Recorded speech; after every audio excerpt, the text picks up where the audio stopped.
Good morning, y'all. How's everybody doing on this Friday? I hope you have made it through the week and had a great week while you were at it. Today I want to talk to you briefly about detours because I had a big one yesterday.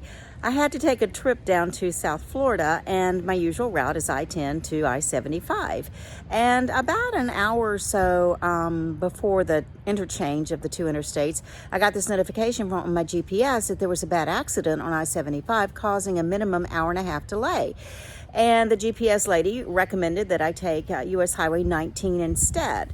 Well, I debated for a few minutes. Do I do it? Do I risk it? What do I do? And at the last minute, I jumped off the interstate when I came to the Highway 19 exit and took that. So that particular exit added about 45 minutes, maybe 50 minutes to my trip, but that was still better than the hour and a half plus possibly, and at least I was moving and not sitting in traffic.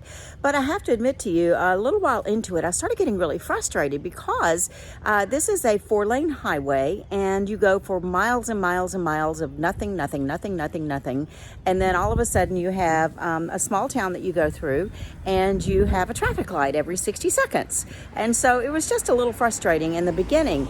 And I started talking to myself and said, Drexel, you've got to just stop this. Just go with the flow. You made your choice. Let's just see what happens.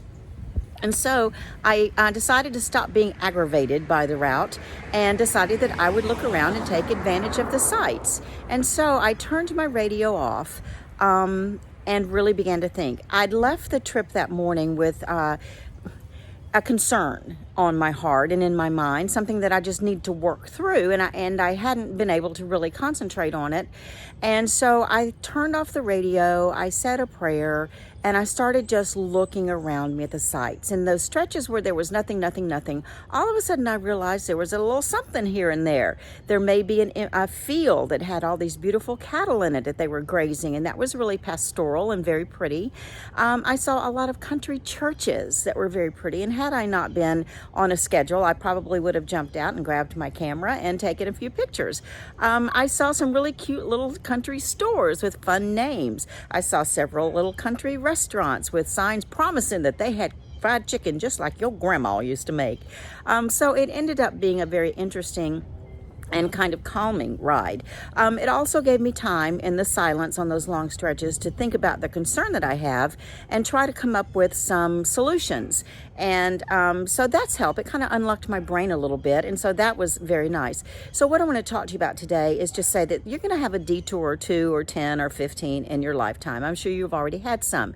You're not alone. The Israelites had a detour. Joseph had a detour that landed him in a pit and then in a prison, but eventually as second to the king. Mary, Joseph, and baby Jesus had a detour. Ruth and Naomi had a detour. But all of those people kept their faith, and all of them eventually ended up where God wanted them to be. And guess what? I ended up at my destination last night. And when I got here, it was a happy, joyful occasion.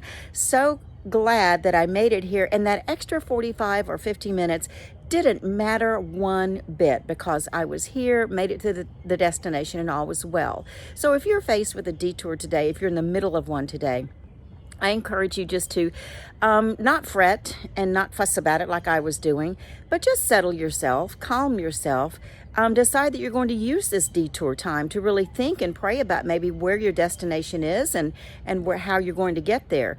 At the very least, open your eyes and look around you, because there's no telling what you might see on this detour that might end up becoming a blessing to you. Happy Friday, everybody, and I'll see you in the morning.